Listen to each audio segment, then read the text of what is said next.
بسم الله الرحمن الرحيم. الحمد لله رب العالمين، والصلاة والسلام على رسول الله الأمين وعلى آله وصحابته أجمعين. يا ربنا لك الحمد حمدا كثيرا طيبا مباركا فيه. اللهم إنا نعوذ بك من قلب لا يخشع، ومن علم لا ينفع، ومن نفس لا تشبع، ومن دعوة لا يستجاب لها. برایانی ئازیز و خۆشەویستم، لە زنجیرە باسەکانمان دەربارەی ئادابە شەرعیەکان ئەمڕۆ ئینشاء الله باسی ئەدەبێکی تر ئەکەین، ئەویش ئەدەبی سەلامکردنە. خۆشەویستەکانم، سەلام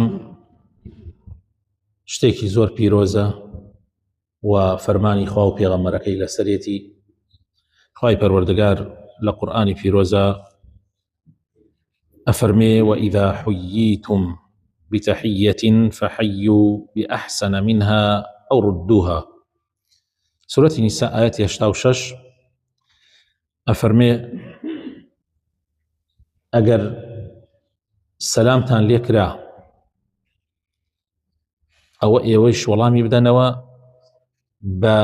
لە ئەو باشتر. ئەگەر کەسێ سەلامی لێکردن وەڵامی بدەنەوە لە خۆی باشتر، یان وەکو خۆی، لە خۆی باشتر یان وەکو خۆی.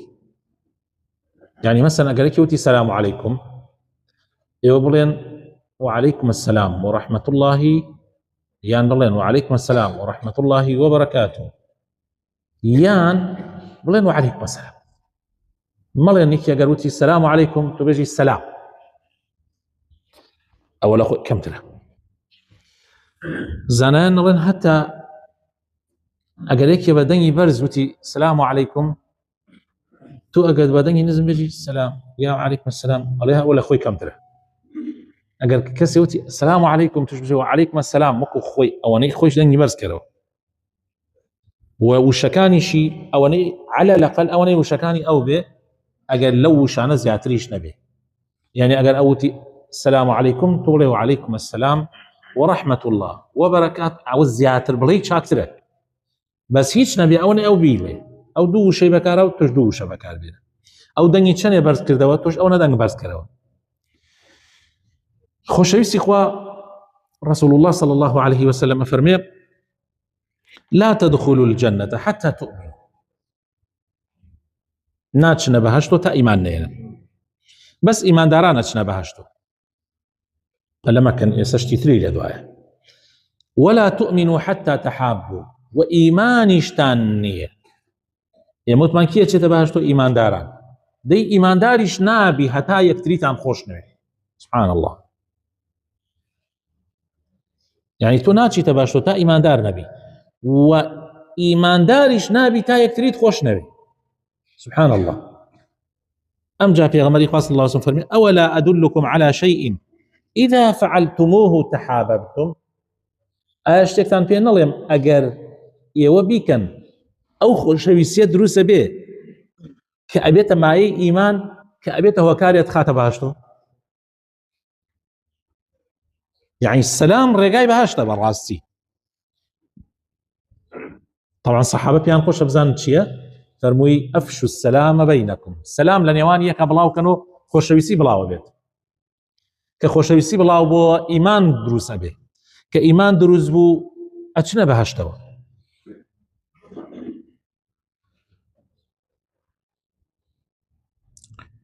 دەست پێکردنی سەلام یان سەلامکردنی سەرەتا زانایان ئەڵێن سونەتە.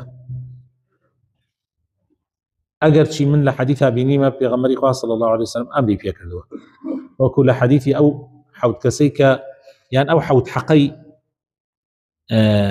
کە هی مسلمان لەسەر برای مسلمانی هەیەتی، لەوێ پێغەمبەری خوا صلی الله عليه وسلم ئەمرەکات. بەڵام ئێمە با بڵێین سونەتە، چونکە زانایانمان ئیمامی نەوەوی ئەفەرمێ ابتداء السلام سنة بالإجماع. أفرمي علماء بإجماع علين سنة، إمش لبر خاطري أوان علين سنة، أي ناخو أمري بيكراو راسيقي، يعني لسنتش برستره، سنتك زور زور جخت لسر كراو براستي. أي ولام دانوي تشيه، ولام دانوي سلام، أجر كسر سلامي ليه كردي ولام دانوكي فرزة برزة، فەرزە. ئەی ئەگەر لەناو جەماعەتێکا بووی یەکێ سەلامێکی کرد ئەوە لەو کاتە فەرزێکی کیفایەیە. ئاخر فەرزی عینمان هەیە و فەرزی کیفایەمان هەیە. عینەن وەکو چۆن ئێستا نوێژی ئەم نوێژەی وا ئیسە خۆمانەکەین بەیانی نیوەڕۆ عەسر مەغریب عیشا ئەمە فەرزی عینە هەر کەسێک ئەبێ خۆی بیکە. بەڵام نوێژی جەنازە نوێژ لەسەر جەنازە فەرزی کیفایەیە ئەگەر کۆمەڵێک لە مسلمانان بیکەن لەسەر باقیەکەی ئەکەوێ ئەویش هەر فەرزە بەس فەرزێک کیفایەیە یعنی ئەگەر یەکێ بیکە تۆ توانی نەیکەی. عینەن ئەگەر بە تەنیا سەلامت لێکرا وەڵامدانەوەکەی فەرزە. ئەی ئەگەر لە ناو جەماعەتێکا بووی یەکێ سەلامی کرد یەک کەس جوابی داوە لەسەر باقیەکەی ئەکەفێ. بەڵام ئەگەر کەس جوابی نەداوە گشتی گوناحبارە. ئەم مەسەلە موهیمە بەڕێزان. ئەگەر تەنیا بووی وەڵامدانەوەی سەلام فەرزی عینە بەڵام ئەگەر لە ناو جەماعەتا بووی ئەو کاتە فەرزی کیفایەیە. فەرزی کیفایە ئەگەر یەکێک لەوانە وەڵامەکە بداتەوە ئەگەر نەیداوە هەمووتان گوناحبارە. بۆیە ئەبێ ئاگامان لێ بێ. شێوازی سەلام خۆشەویستەکانم ئەوەی کە لە سنەتی پێغەمبەر هاتووە صلی الله عليه وسلم السلام عليكم ئەوە لە سنەتی پێغەمبەر هاتووە صلی الله عليه وسلم. زیاترەکەی السلام عليكم ورحمة الله زیاتر السلام عليكم ورحمة الله وبركاته يعني ئاشتی و هێمنی خواتان لەسەر. سەلامێکە لە ناوە جوانەکانی خوای پەروەردگاریشە ذکرە هەم ئاشتی و هێمنی و ڕەحمەتی خواتان لەسەر. ئاشتی و هێمنی و ڕەحمەت و بەرەکەتی خواتان لەسەر. یعنی ئەمە دوعایەکە زۆر پیرۆزە و دڵنیاش بن هەر کەسێ سەلامی لێ بکەی سبحان الله ئەگەر لە بەرامبرت شتێکیشی هەبێ دڵی سبحان اللهی نەبێتەوە پاکە بێتەوە. خۆت تەجروبەی کە ئێستا سەلامێکەدا تەقەتە تۆزێ ترسێکت هەیە جاری وایەکە وتی سلام علیکم هەڵە خۆ ترسەکە نابێت ئەڕوێتەوە سبحان الله. زۆر مهمە بەڕێزان زۆر مهمە ئێمە ئەمە بزانین. کابرایەک هاتە ژوورەوە پێغەمبەری خوا صلی الله علیه و سلم لەگەڵ ئەصحابەکانە دانیشتن وتی السلام علیکم. طبعا وڵامیان دایەوە پێغەمبەری خوا صلی الله علیه و سلم فەرمووی دە. یەکێکی تر هاتە ژوورەوە وتی السلام علیکم ورحمة الله وڵامیان دایەوە پێغەمبەری خوا صلی الله علیه و سلم فەرمووی 20. کابرایەکی تر هاتە ژوورەوە وتی السلام علیکم ورحمة الله وبركاته پێغەمبەری خوا صلی الله علیه و سلم فەرمووی 30.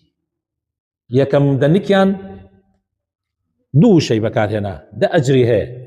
دووەم دەنیکیان وتی السلام علیکم ورحمة الله شی خست لەگەڵیا 3 ئەجری زیادی کرد بوو بە 20 ئەجر. ئەوی تریان کە وتی وبركاته دەیتریش زیادی کرد بوو بە 30 ئەجر. ئیتر کەیفی خۆتانە کێ تەماحی زۆر بێ زۆرتر هێژێ کێش تەماحی کەم بێ کەمتر هێژێ کەیفی خۆتانە. طبعا وەڵامدانەوەکەشی وایە کەسێ سەلامی لێ کردی تو علیکم السلام وتەنیا 10 ئەجرە وتدو علیکم السلام ورحمة الله 20 ئەجرە وتدو علیکم السلام ورحمة الله وبركاته 30 ئەجرە. کێ تەماحی زۆرەتر کەیفی خۆیەتی کێش تەماحی کەمە کەیفی خۆیەتی. کێ يعني لە پێشا لە سەرێتی سەلام بکە. پێغەمبەری خوا صلی الله علیه و سلم ئەفەرمێ يسلم الراكب على الماشي والماشي على القاعد والقليل على الكثير. سنة إنسان دائما بچووک سلام لە گەورە بکە. بۆ نمونە دوو کەس گەیشتنە یەکتر یەکیان مناڵترە ئەویتیان گەورەترە سنەتە مناڵەکە سلام لە گەورەکە بکە. سنەتە ئەو کەسەی ڕێ ئەکا سلام لەو کەسە بکە کە دانیشتووە. سنەتە ئەو کەسەی کە دانیشتووە ئەو کەسەی کە سوار سیارەیە یعنی یان سوار وڵاخە سلام لەو کەسە بکە کە بە پێ ڕێەکە يعني ئەوەی ها لە ناو سیارەکە سلام لەو بکە. و سنەتیشە دائما کۆمەڵی کەم سلام لە کۆمەڵی زۆر بکەن. بۆ نمونە دوو کەس هان بەیەک ئەوان 4 کەسن کەمەکە سلام لە زۆرەکە بکە. و سنەتیشە ئەوەی ها لە ماڵە دانیشتووە ئەوەی ئەتێتە ژوورەوە سلام لەوە بکە کە لە ماڵە دانیشتووە. سنەتە ئەوەی کە دێتە ژوورەوە سلام لەوە بکە کە دانیشتووە. و سنەتیشە طبعا وەکو باسمان کرد ئەوەی کە لە شوێنێکا دانیشتووە ئەگەر کەسێ دای بەلایە سنەتە لەسەر ئەوەی کە ئەدا بەلایە ئەوە سلام کە لەوەی کە دانیشتووە.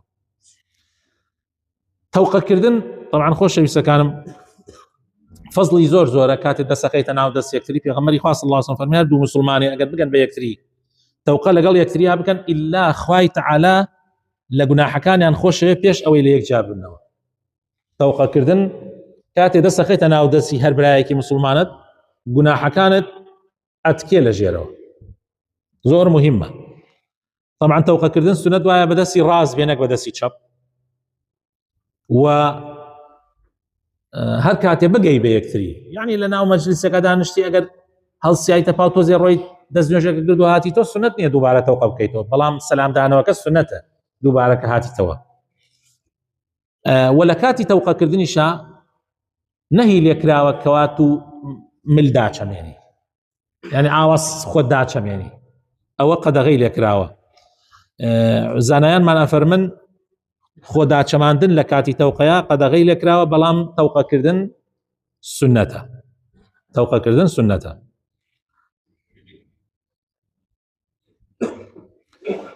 کاتێ مەجلیس بەجێ تێری، یعنی مەجلیسێک بەجێ دێڵی سنەتە هەم سەلام بکەیت، سنەتە هەم سەلام بکەیت. پێغەمبەری خوا ئەفەرمێ صلی الله علیه وسلم، طبعا ما غەریبە لە ناو خۆمانە نەتان بیستووە، پێغەمبەری خوا صلی الله علیه وسلم ئەفەرمێ إذا انتهى أحدكم إلى مجلس فليسلم، ئەگەر کەسێک هاتە ناو مەجلیسێکەوە سەلام بکە. فإذا أراد أن يقوم، ئەگەر ویستی بڕوا خوا حافیزی بکە هەم سەلام بکە، فليسلم فليست الأولى بأحق من الآخرة. ئەفەرمێ یەکەم جارەکە کە سەلامت کرد ئەحەقتر نییە لە ئاخیرەکە، یعنی کەوابوو چۆن یەکەم جارەکە هاتنە ژوورەوەکە سەلامکردن سنەتە، ئاخر دانەکەشی کە دەرەچی ئەڕۆی هەر سنەتە سەلام بکەیت. طبعا ئەو سنەتە ناو خۆمانە مرێنراوە بەڕاستی، بەڵام من لە میسر بوومە، مسریەکان چۆن ئەگەنە یەکتری سەلامەکەن کە خوا حافیزیشەکەن ئەو سەلامەیان هەیە. سەلامکردن لە ئافرەت، ئایا سەلامکردن لە ئافرەت دروستە؟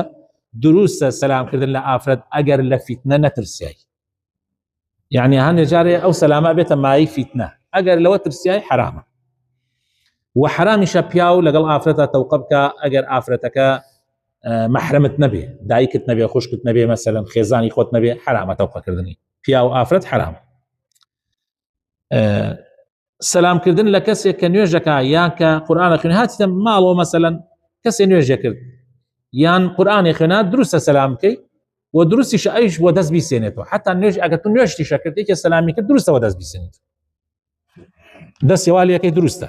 ئەمەش هەم یعنی ئەمەش لە سنەتی پێغەمبەر هاتووە صلی الله علیه وسلم، و دەم نایسێنیتەوە بەس بەدەست ئەتوانی بیسێنیتەوە.